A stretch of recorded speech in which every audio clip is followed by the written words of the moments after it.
Γεια σας παιδιά, ο Ορφέας εδώ. Λοιπόν, σε αυτό το βίντεο θα φτιάξουμε ένα slime. Βλέπετε εδώ που έχω και το ball. Έχω βάλει την κάμερα κάπως έτσι περίεργα, οπότε θα κουνιέται λίγο.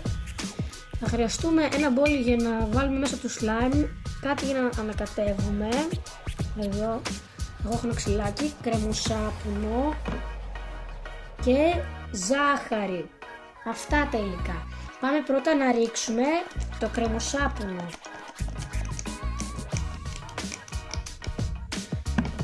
Μετά θα ρίξουμε λίγη ζάχαρη.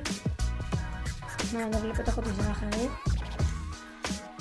Και θα ανακατεύουμε λίγο.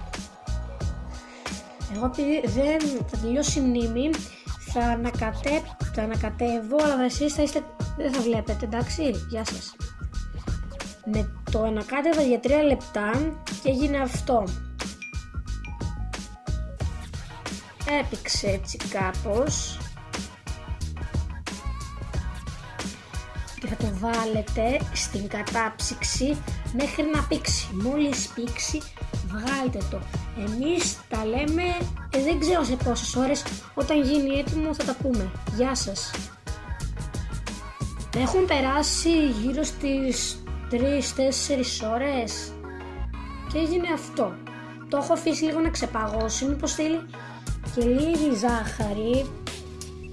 Να βάλω λίγη ζάχαρη ακόμα. Δεν μπορώ να πω ότι πέτυχε πολύ, αλλά κάτι πήγε να γίνει. Θα το ξανακάνω και σε άλλο βίντεο και αν πετύχει θα κάνω κάτι εδώ πέρα και να το δείτε. Αυτά είχα να πω εγώ. Μπορούμε να πούμε ότι πήγε να γίνει κάτι εδώ.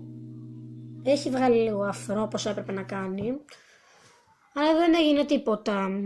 Αν σας άρεσε το βίντεο βάλτε like, κάντε μια εγγραφή από κάτω στο κανάλι και πατήστε και την κουδούνα. Γεια σας.